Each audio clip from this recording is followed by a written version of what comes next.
Oke, Oke, selamat siang semuanya teman-teman yang kembali lagi di Intra Daily. Hari ini hari terakhir Intra Daily-nya ya di weekend ini karena besok udah tanggal merah.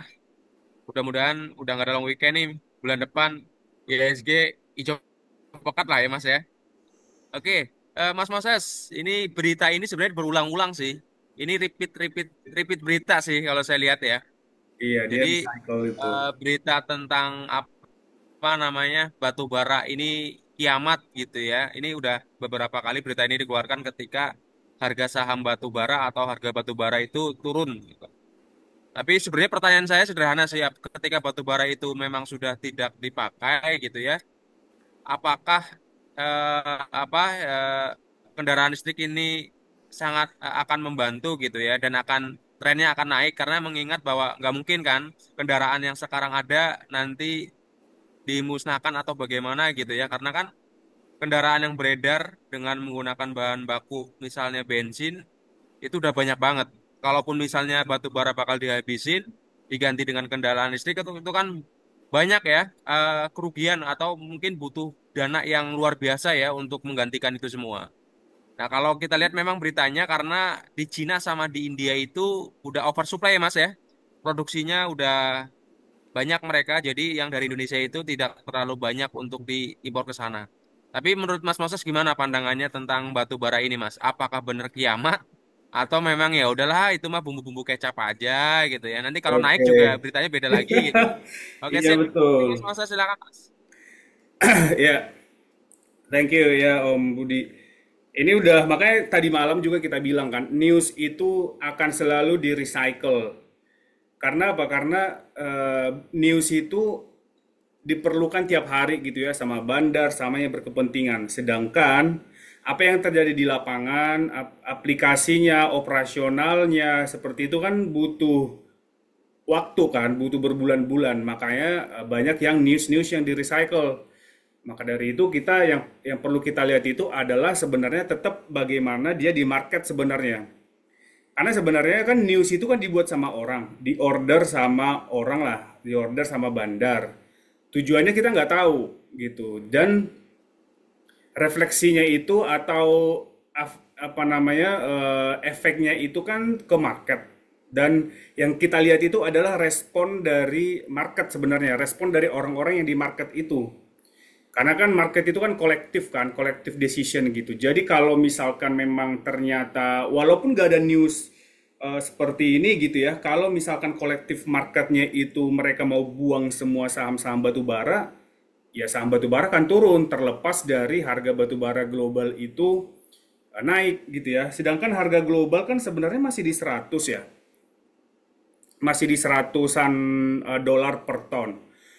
Dulu tahun 2000-an berapa itu kan harga batu bara itu malah di bawah 90 dan itu harga batu bara naik gitu ya. Jadi sebenarnya itu akan teman-teman itu kalau misalkan makanya gue bilang itu apa yang terjadi di market sama yang terjadi di emiten di makro itu benar-benar terpisah gitu, apalagi di Indonesia ini. Jadi disitulah kenapa karena disitulah banyak retail-retail ini tuh bingung karena waktu mereka belajar saham itu diajarkan itu adalah fundamental itu satu gitu loh, fundamental emiten doang dan itu sekaligus terefleksi di market. Padahal enggak, nyatanya enggak gitu. Jadi kalau misalkan apapun beritanya, misalkan saham batu bara udah nggak seksi lagi, udah beralih ke alternatif energi atau renewable energy, itu ya kecap-kecap aja. Walaupun harga batu bara untuk transisi dari suatu dari batu bara ya ke benar-benar ke listrik itu kan butuh butuh butuh butuh puluhan tahun, butuh decades gitu ya. Targetnya aja baru 2020. Zeronya itu 2050 gitu. Berarti masih ada 20 tahun lagi. 45 tahun lagi 25 tahun lagi gitu kan. Jadi butuh waktu gitu. Nah, kalau di newsnya kan di-share kalau batu bara Indonesia itu udah berkurang. Sebenarnya itu berkurang dari yang ditargetkan. Kalau kita lihat berkaca ke tahun-tahun sebelumnya, itu produksi tahun di batu bara di Indonesia tahun ini itu udah naik sampai 700-an ribu ton gitu ya. 700 juta, udah hampir 1 miliar ton gitu. Jadi eh, itu sebenarnya kalau retail-retail di pasar modal itu banyak bingung, itu yang saya lihat ya, itu adalah karena seperti itu ya. Mereka apa menganggap bahwasanya apa yang terjadi di emiten itu akan terjadi di market. Oh, itu beda beda banget gitu. Ada kalanya dia memang akan sejalan gitu, tapi ada mostly itu enggak gitu. Gitu sih. Nah, kalau misalkan kalau di market ya kita lihat aja di apa namanya, saham-saham batu bara di market lagi turun atau gimana gitu ya. Kita langsung cek aja ya.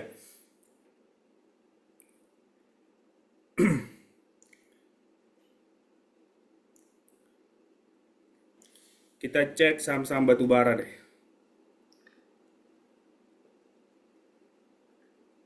Halo, halo.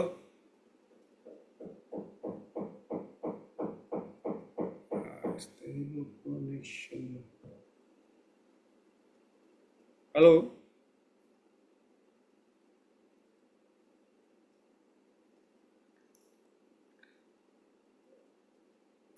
Halo, masih connect? Oh, udah muncul udah. Udah muncul ya. Coba. Masih masih. Coba kita lihat saham Adaro deh, atau saham apa namanya, PTRO misalnya. Kita lihat beberapa. Nah, kalau kita lihat Adaro ini juga dia belum ada akumulasi, artinya market tuh belum belum setelah kemarin ada naik, mereka udah keluar lagi gitu ya di sini. Makanya apapun itu harus lihat marketnya sih. Kalau tadi malam udah kita bahas juga ya. Jadi teman-teman yang tadi malam nggak ikut boleh dilihat dari video kita yang sebelumnya. Di situ benar-benar kita bahas apa sebenarnya yang terjadi di market. Kenapa harga batu bara, misalkan harga batu bara terlepas dari itu gitu. Kita sebagai retail itu kalau misalkan suka dengan newsnya atau untuk nambah insight, oke lah, batu bara Indonesia ekspornya kurang karena di Cina lagi oversupply gitu ya, atau di Cina itu dari Indonesia udah harganya udah nggak kompetitif gitu karena mereka udah dapat supply dari Mongolia yang tetangganya gitu ya, yang India itu mereka dapat supply yang dari lebih murah lagi dari apa, dari Afrika Selatan gitu ya, daripada Indonesia lebih jauh kayak gitu. Itu hanya itu kalau misalkan pebisnis oke, itu oke banget gitu, tapi kalau di market itu beda beda hal. Tapi kalau misalkan bandar itu memakai alasan-alasan itu untuk justifikasi ya, ya itu yang terjadi. Tapi kita sebagai retail nih, kita kan retail ini kan sebagai korban nih, apa namanya? Retail itu kan tahta terkecil kan, tahta apa namanya? Tahta terendah. Jadi kalau nggak pinter-pinter retail ini gitu ya, itu akan mampus. Jadi makanya saya bilang selalu belajarlah, belajarlah, belajarlah. Karena retail itu tahta terendah yang selalu dikorbankan, nggak ada yang mendukung gitu ya. Harus berupaya sendiri. Jadi kalau nggak belajar, ya mampus lah gitu. Nah, kita lihat PTRO. PTRO juga gitu. Setelah kemarin kan udah calling sebenarnya dengan toolsnya juga udah kelihatan bahwa PTRO udah mau selesai, momentumnya udah selesai. Ya udah kita selesai dulu gitu. Kalau nanti dia ada naik lagi, ya kita naik lagi. Jadi simply kayak gitu aja gitu kalau kita ya. Oke, saham CASD. Oke, mungkin itu dulu kali Om ya. Oke, oke sip kok. Batu Coba bara kita lihat belum saham ada. saham cuan ya, cuan. Kalau cuan ini dia pertambangan tapi dia banyak komoditas ya dia ini ya. Banyak komoditas dia cuan. Jadi terlepas juga misalkan di banyak orang yang bilang cuan itu dia dulu kan batu bara, terus sekarang dia akuisisi apa namanya, miliki sebagian dari PTRO, terus ngambil dari saham apa namanya, akuisisi beberapa perusahaan dari apa namanya, silika, kemudian ada juga tambang emas gitu ya. Ya Ya benar gitu, makanya dia nggak dijualin. Enggak juga kalau misalkan bandar yang ngejualin terus ya mau dia akuisisi Freeport juga ya turun gitu kan. Jadi tolong dibedakan aja gitu teman-teman ya, jangan terkecoh dengan news, jangan terkecoh apapun itu gitu. Ada mau ditanya nggak? Oh, ini ya dari Om Amir, JST. Nah, biasanya kalau ini kan IHSG lagi ini ya biris ya. Biasanya ketika IHSG biris itu saham-saham yang fundamentalnya bagus, yang bagus lah gitu ya, ada pamor, ada nama gitu kan biasanya ikut turun.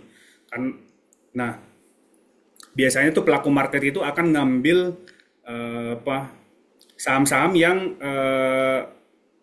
aneh-aneh gitu, bukan aneh, maksudnya saham-saham yang kecil-kecil kayak gini, ada JAST, ada apa namanya itu, ada KASIX, ada yang Ada lain-lain. story. Nah, kalau kita lihat JST ya, JST ini ya kalau kita lihat memang dia masih bagus, dia baru mulai nih ya, baru mulai, tapi hati-hati nih dia kemarin itu diangkat kemudian banyak jarum-jarumnya nih, hati-hati aja. Nah, strategi kita untuk saham-saham model ginian, kita tuh selalu bisa buat cuan itu dari berbagai market. Tinggal kita coba harus belajar untuk memahami market itu sendiri gitu ya, dan kita udah dibantu banyak sama tools ini gitu. Nah, kalau seperti ini selalu kita bilang kalau iTrade-nya bagus, jangan pernah beli saham yang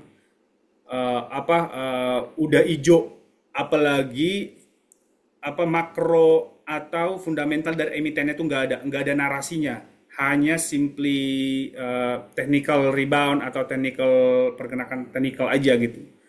Nah, kalau misalkan seperti ini, ya kita ngambil pas dia dibanting aja, dan ini juga harga buy-nya itu kan di 59 nih. Udah berarti nanti kalau misalkan besok dia misalkan hari ini tiba-tiba dibanting ke 59, kita masuk. Tapi begitu dia rebound kita keluar dulu gitu. Gitu, gitu aja gini. Jadi jangan ini juga ya. Jadi perhatikan juga marketnya dia liquid apa enggak. Jangan sampai nanti bisa masuk nggak bisa keluar juga.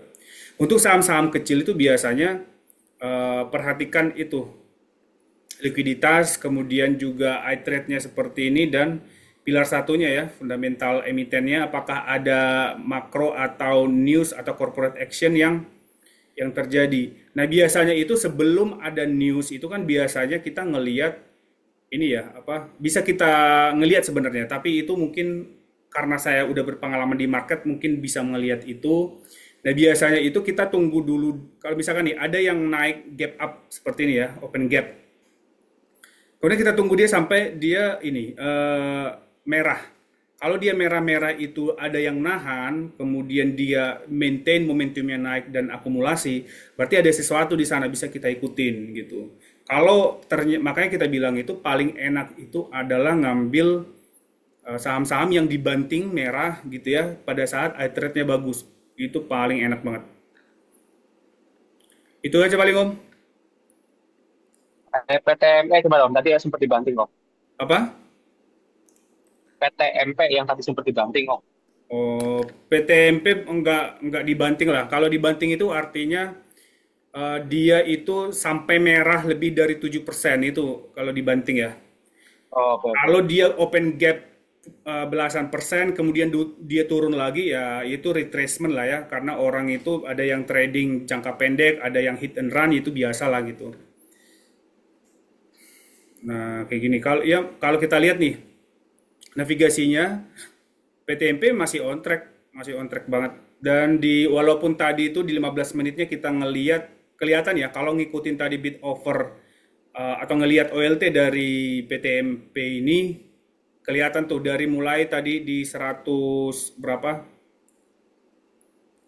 Dari mulai dia kan sampai peak 117 ya, 115 16, kemudian dia turun turun turun turun, ada mungkin yang dia langsung udah TP atau weak hand gitu ya.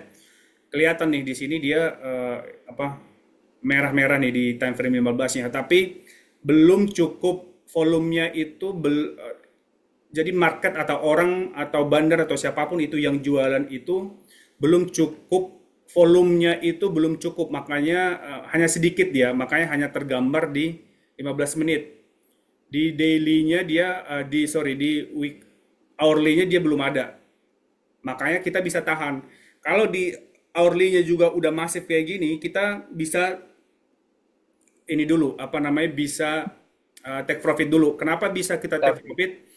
Karena ML2-nya jauh. Nanti kita mau tangkap lagi dia di 78. Tapi itu nggak terjadi. Tadi itu dia, saya udah ngamatin tadi, mau TP dulu kan.